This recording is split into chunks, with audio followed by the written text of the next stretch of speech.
So without a further delay, let's start. So can you guys see my screen now? Yes, Sir. sir.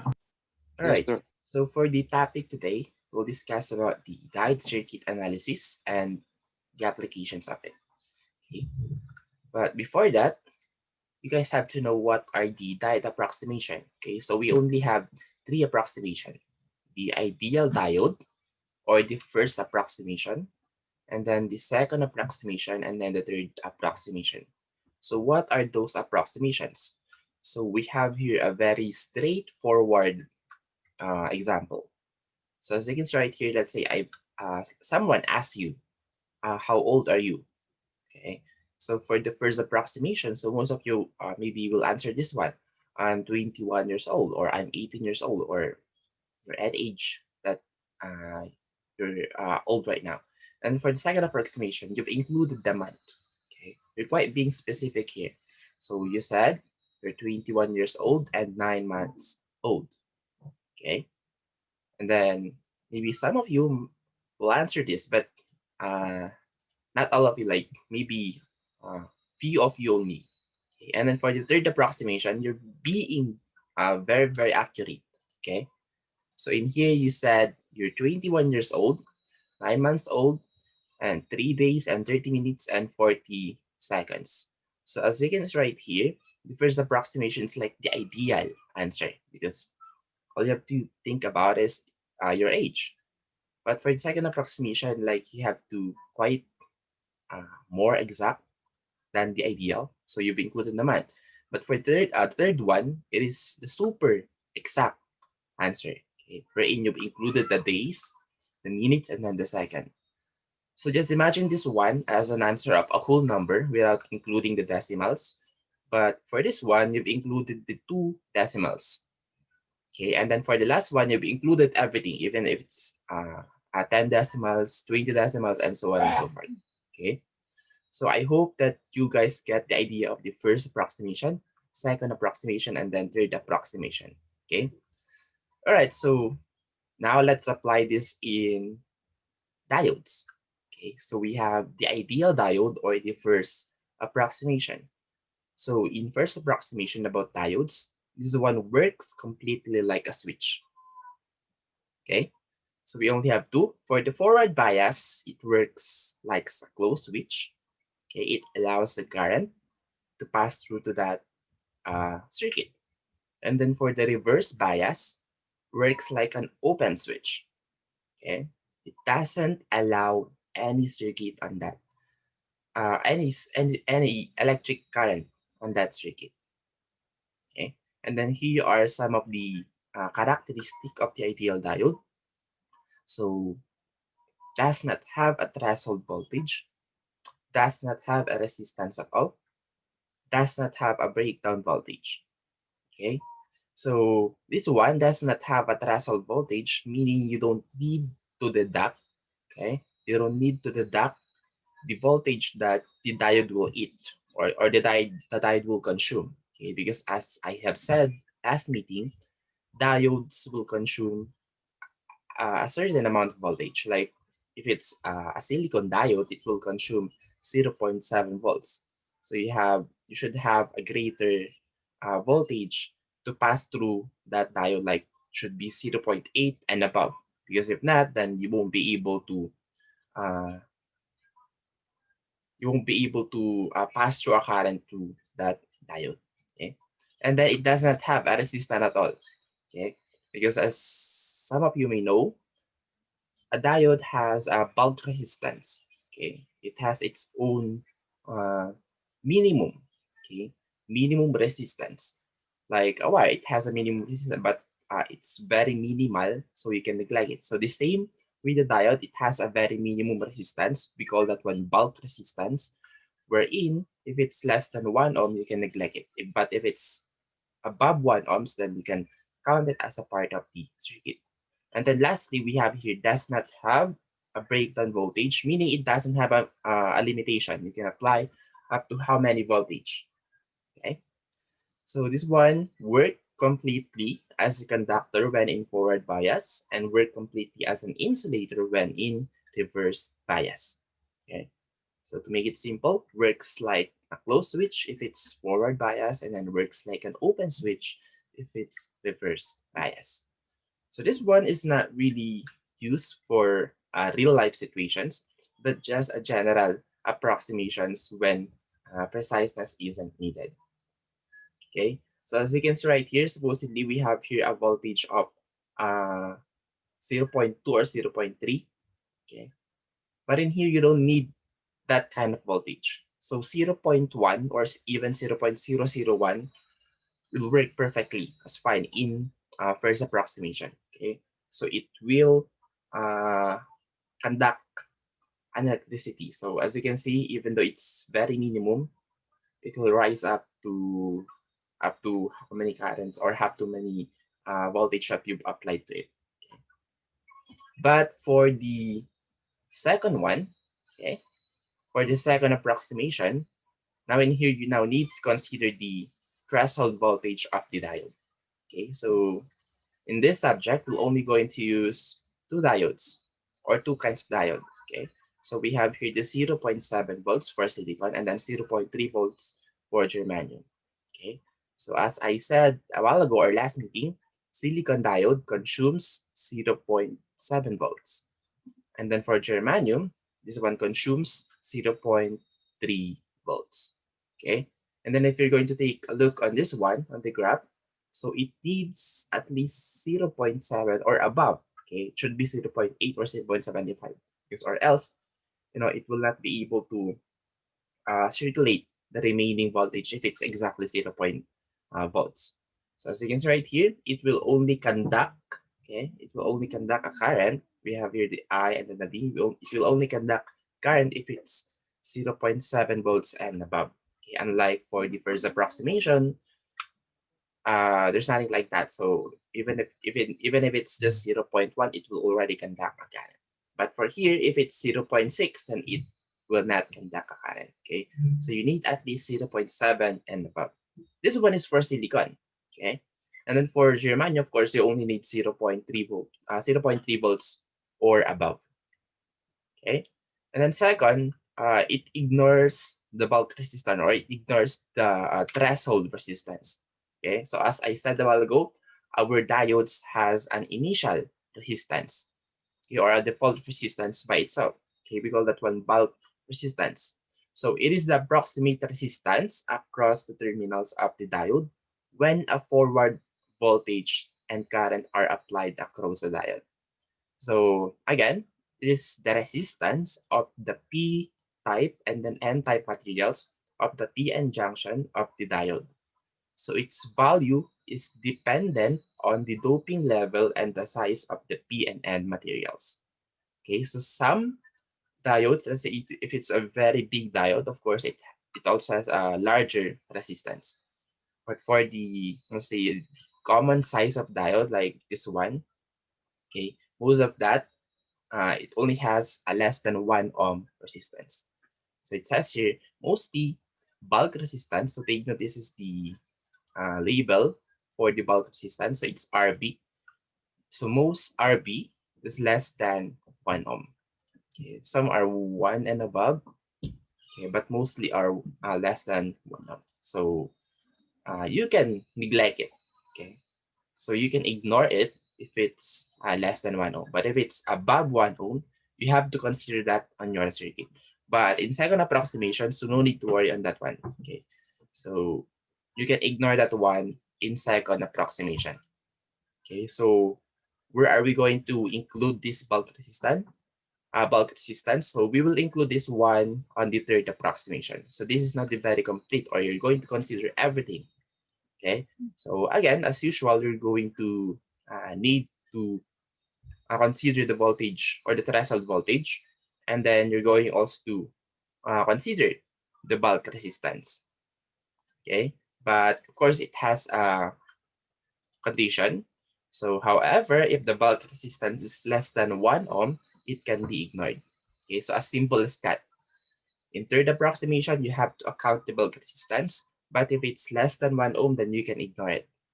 But if it's above 1 ohm, then you should consider it as a part of the circuit. So mostly, the setup is like this. we have here your voltage source, the bulk resistance. It's like, just a normal resistance. Okay, and then the diode itself. Okay, so don't worry, I will include the resistance value of the bulk resistance. And then I will also indicate that this one is a bulk resistance. Okay, and then the diode. And then as you can see right here, so the current will still conduct, okay, at a point of 0.7 volts, but instead of having a straight line, so it is now being affected by the bulk resistance. Okay, very minimal. Okay. So instead of being very straight, like the second approximation, it is now quite slant, okay, slowly going up due to the bulk resistance. Okay, so are we clear so far from the first, second, and third approximation? Did you guys get the idea so far? Yes, sir.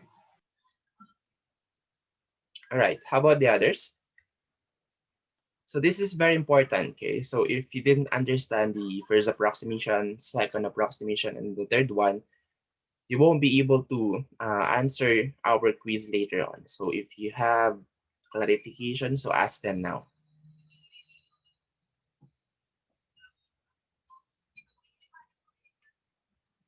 None?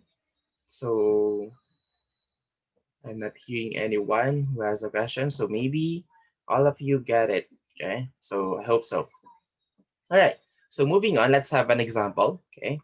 So calculate the total current, total resistance, and the power across on each component using the first, second, and then third approximation. So we have here a very simple circuit wherein we have your voltage source, and then your resistance or resistor 1, and then we have here your bulk resistance. Of course, next to it, we have here your diode, okay, wherein your diode is a silicon, and of course, it will consume 0.7 volts. Okay, and then for bulk resistance, it's 0.75. So as you can see right here in third approximation, you can ignore this one already. Okay, so basically, our second and third approximations answer will be the same. Okay, because that's their only difference. All right, so here's the solution for the first approximation. So, of course, to get the total current, we have to know the total voltage and then the total resistance. So by having that one, we have here the total voltage or the voltage source is 8 divided by the total resistance, which is 100. Okay, so we will not include this one. Okay, since in first approximation, we only uh, need to check if it's a forward bias or a reverse bias. Other than that, that's unnecessary anymore.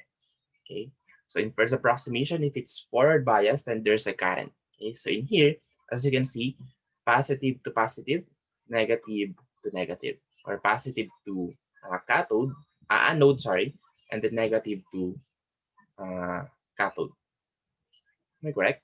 Positive to anode, negative to cathode. Okay.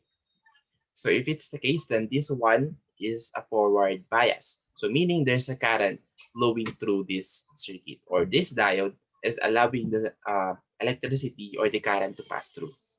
So in here, the current is 0.08 ampere. And then for the total resistance, of course, we only have one resistance, which is 100 ohms. But for the third approximation, since you need to account for the bulk resistance, so you have to include this one, which is 100.75. But the case is it's less than 1 ohm, so you can ignore this one. Okay, like you can literally cross that one out on your circuit. And then for the voltage across R1 or the VR1 or the voltage drop, okay, of the R1, so you need to get the or you have to get this one, okay, the current across R1. And since we only have one current flowing through this one, so we could say that the current is 0.08, okay? And then the value of the resistance or the R1, okay, which is 100. So 0.08 times 100 is 8 volts, okay? And then power across R1 is equal to, we have this formula, you have to know the current across through that R1, which is the I1, or the I total itself, since we only have one part of circuit, or we only have one current. And then the VR1. Okay, so what is our VR1? VR1 is 8 volts. Okay, so 0.08 times 8 is 0.64 watts. So that is the power that is needed, okay, in power across R1. Okay, 0.64 watts. And then power across RB, okay, so we have to include this one, even though in first approximation, we don't really need to include the bulk resistance and then the power across diode. But in here, it is asking us to measure the power across on each component. So we have to count that one. Okay. So in here, as you can see, we have here the total current, or the current across R1. We have 0.08 times VRB. And since in first approximation, we don't really need to consider it one, so we will just put here 0. So 0.08 times 0 is 0 watts. So all you need to do is say that, okay, it's 0 watts, okay, just for the sake of answering this one. Okay, power across on each component. And of course, we also need to measure the power across the diode. Okay, so power across the diode. So here's the formula, or the solution. So we have here the I1 times the voltage across that diode. So we have here 0.08, and then since in first approximation, we only need to consider if it's a forward bias or a reverse bias, wherein if it's a forward bias, it is a closed switch, meaning you don't need to consider the threshold voltage. Okay? And if it's a reverse bias, then completely open, okay, wherein it will not allow any current or electricity pass through it. So in here, as you can see, 0.08 times 0 is 0 watts. Okay? It doesn't need a power, since, of course, we will ignore that one, or we will ignore the diode voltage in first approximation. And then lastly, we're going to measure the power across your voltage source. So I1 times Vs is 0.64 watts. So the setup is like this. So to check whether your other power on each component is correct, so all you need to do is get this one, get the value of this component, RB, and then this component, and then add all of those. So it should be equal to the power on your voltage source, okay, which is 0.64 watts. So if you're going to add those three, see, still the same, which is 0.64 watts. Okay, so we could say that those three power across on those component R1, RB, and then diode are correct. Okay. So did you guys get this one so far? Is there anyone who has a question or queries or clarifications?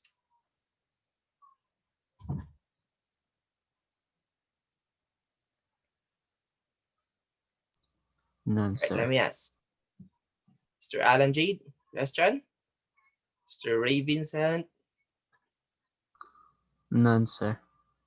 Mr. Ray None, sir. Vince? None, sir. Ms. Jasmine? None, sir. Mr. Pacific? Sir, no questions, sir. All right. Miss Daryl? None, sir. Mr. Brian? None, sir. Mr. Charles? None, sir. Mr. Justin Charles? None po, sir. Sino to? Si Charles Clyde. Siya hindi sumagot. Charles Clyde Fiao. Hindi ko alam kung ano yun. Hindi ko na nabasa dito. None, sir. Alright. So, Mr. Louis. Question? None, sir. Mr. Miss Dayadin. None, sir. Okay. Mr. Mike. Mr. Mike Ivan. Ulit ba? None, sir. None, sir. Mr. Damondon. Nandin po, sir. Miss Elika. Or Elika. None, sir. Mr. Dieter. None, sir. Mr. Charlotte. Or None, Miss sir. Charlotte? Sumagot na ba siya? Wala narinig. Miss Charlotte, do you have a question? None, sir. Alright. So good. Buti naman nandiyan kay lahat. Okay, so I'm just checking if you're really there. Okay, because some of my students, like they've opened, they've connected to the Zoom meeting, and then yeah, they've off the microphone, they've off their camera, and then they go back to sleep. Okay, no one's answering, so meaning they're not there. All right, so moving on, we have here the solution for the second approximation. So the only difference of the first and second, so in second approximation, you now have to consider the threshold voltage of the diode. Other than that, everything's the same. Okay, you also need, or you don't need to consider the bulk resistance. So in here, you can cross this one out already. So the same, what is our I total or the total current? So in here, we now have to consider the threshold voltage of the diode. Where in this one, we're using silicon, so we have to deduct 0.7 because it will consume 0.7 volts. Okay, so in here, 8 minus 0.7 divided by 100, then you will get 0.73 amps. Okay, so while I'm dictating everything, so you might want to check whether this one is correct or no. Okay, so you should have your calculator beside you. And then for the R total, we have here, of course, 100 ohms. Okay, since in second approximation, we don't need to account the bulk resistance. And then for the voltage across R1, so we have here the I1 or the current across the R1, and then we have here the resistance. So since we only have a series circuit, so the current in everything or in everywhere is the same, which is the I total or the I1. So in here, 0.73 times 100 is 7.3 volts. So this is the voltage across your R1. Okay, and then the power across R1. So we have here the PI1 times VR1. So I1 is 0.73 and then VR1 is 7.3 volts. So doing the math, you'll get 0.5329 watts. Okay, so that's the power that is needed to conduct this one. And then for the power across RB, so again, we don't need to account this one in second approximation. So all you need to do is just put here 0. Okay, it doesn't need a power since you can ignore that one in second approximation. So of course, any number that is multiplied to 0 will be 0. And then the power across diode, okay, so it's the current across through that diode, and then the voltage of that diode, so 0.73 times 0.7, okay, because that's the needed voltage or the voltage drop in that diode. So you'll get 0.0511 watts. And then lastly, you have here the power across Vs, which is the most easiest. Okay, so we have here the I1 times Vs is 0.073 times 8. Then you will get 0.584 watts. So again, checking. So P total should be equal to the components or the power across the components of your circuit. So we have here the PR1, PRB, and then the power of the diode or the PD. Okay, so if you added those three, okay, you should get this one 0.584. Okay, so I would like you guys to recheck on this one whether they're the same or no. Because if not, then there's something wrong with our calculation.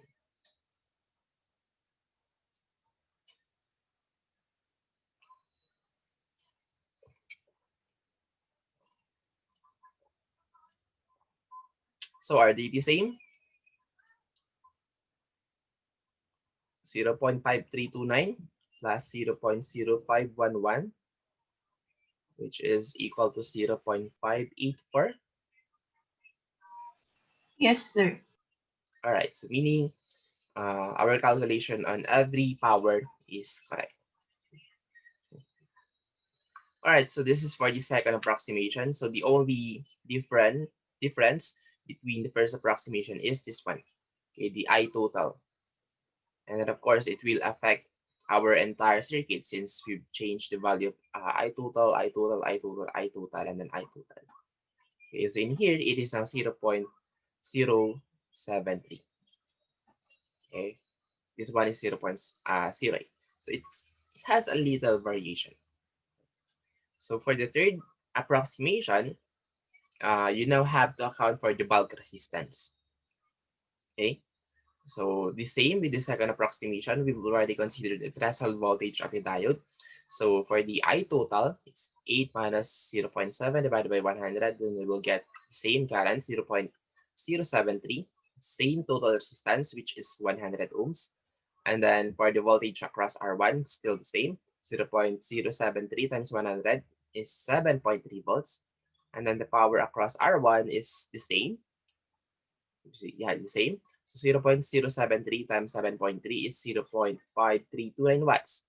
And then power across RB. So this one is supposedly not the same anymore. But since, as you can see, our RB is 0.75, wherein we've said in the third approximation, however, if the bulk resistance is less than 1 ohm, it can be ignored.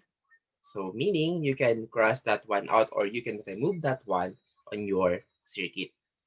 Okay, so in this case, so just put here 0, okay, or 0 watts. So just put here the calculation and then put here 0. And then the power across diode is still the same. So 0.073 times 0.7, which is 0.0511 watts. Oops, the watts is being covered by this graph. And then the power across Vs is still the same. Okay, so 0.073 times the voltage source, which is 8. So you'll get 0.584 watts. So as you can see, we could say that second approximation is the same with the third approximation if the bulk resistance is less than 1 ohm. However, if the bulk resistance is, let's say, above 1 ohm, then it will change our R total. It will change our I total since you have to add that one. Let's say we have here 1.5 or 2 ohms of bulk resistance. So instead of having 100, we'll get here 102. Okay, and then of course you have to change the value of this one into 102, wherein it will also change the value of our current and everything. Of course, it will affect our computation in everything since you have to change this one, this one, this one, this one, and this one. Okay, so that's your only difference between second approximation and then the third approximation. So any questions so far from the first approximation up to the third approximation?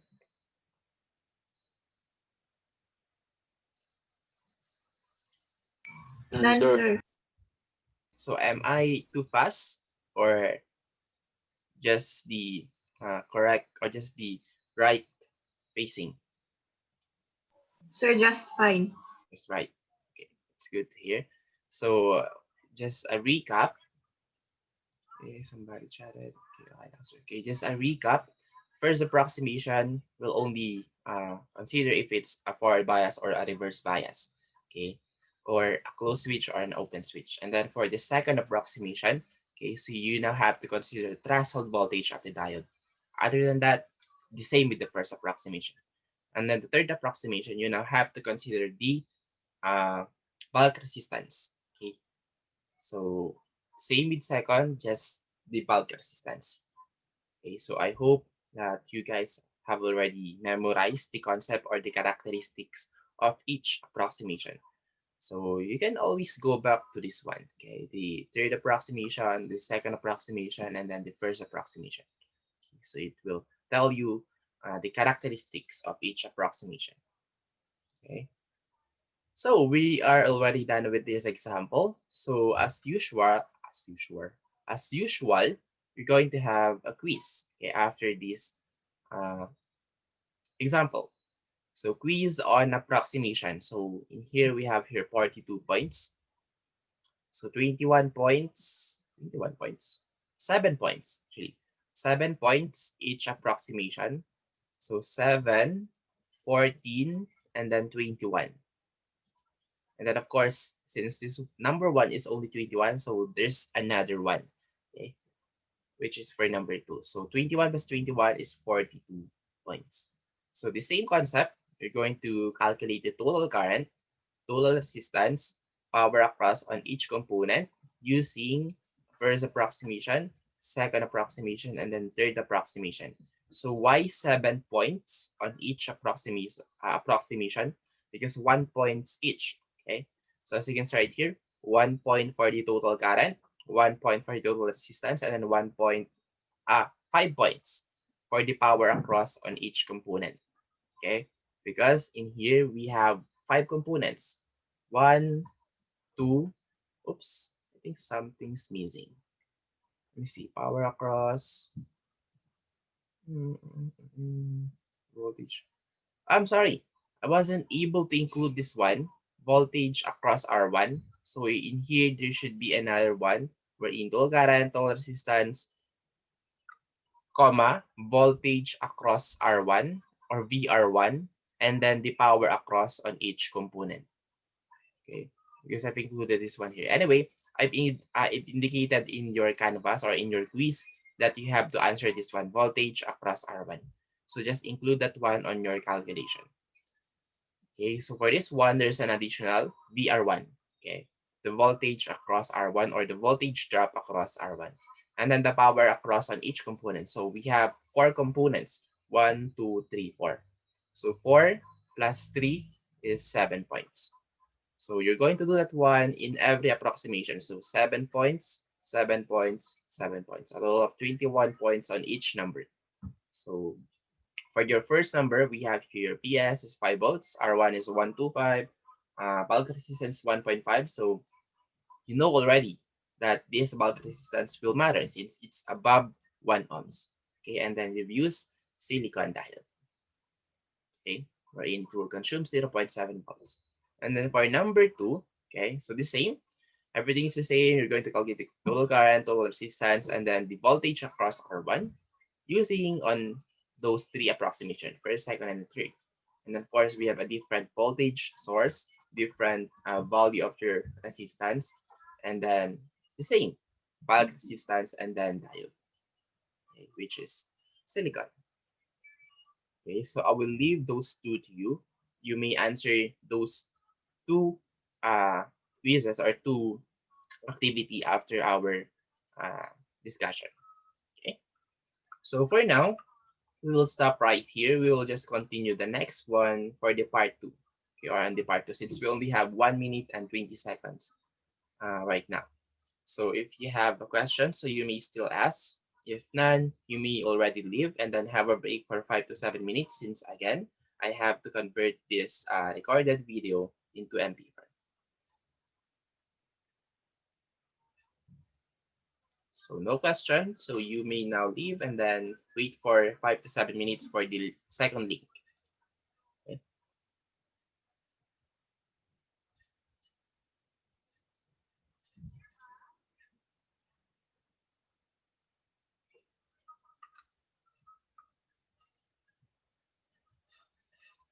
All right, so I will close this one now. So see you on part 2.